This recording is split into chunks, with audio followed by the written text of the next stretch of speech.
جو آپ کو چاہیے تھا اگر نہیں ملا مصیبت، اور جو نہیں چاہیے تھا وہ مل گیا مصیبت، اور اگر جو چاہیے تھا وہی مل گیا تب بھی مصیبت۔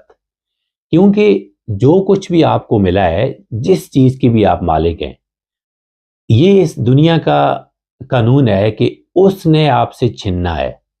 تو جو کچھ چیز بھی آپ اون کرتے ہیں، جس کے آپ مالک ہیں، جب آپ کی آنکھیں بند ہوں گی تو وہ سارا کچھ کسی اور کے حوالے۔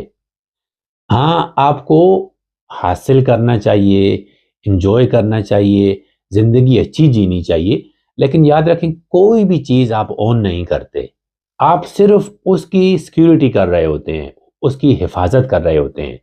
تو یہ جو ساری مصیبتیں ہیں یہ آپ کے دماغ کی وجہ سے ہیں۔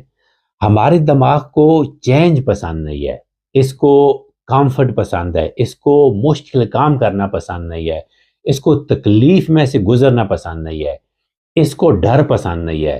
اسی لیے وہ کہتے ہیں کہ جب آپ اپنے دماغ سے نکل کر دل سے فیصلے کرنے لگتے ہیں تو پھر آپ کی زندگی بدلنے لگتی ہے۔ تو دماغ کو آپ کنٹرول میں رکھیں، نہ کہ آپ دماغ کے کنٹرول میں آ جائیں۔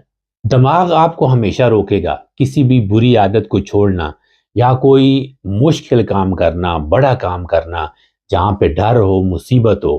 تو اس لیے آپ اپنے دل کی سنیں۔ یہ وہ کہتے ہیں کہ سب سے بڑا مفتی آپ کے دل میں بیٹھا ہوتا ہے۔ تو آپ جب دل کی سنتے ہیں تو وہ آپ کو اچھے کام کرنے کو کہے گا، وہ آپ کو کہے گا جو مشکل ہے وہ کریں، جو برا ہے اس سے بچیں، جو انصاف والا ہے اس پہ چلیں۔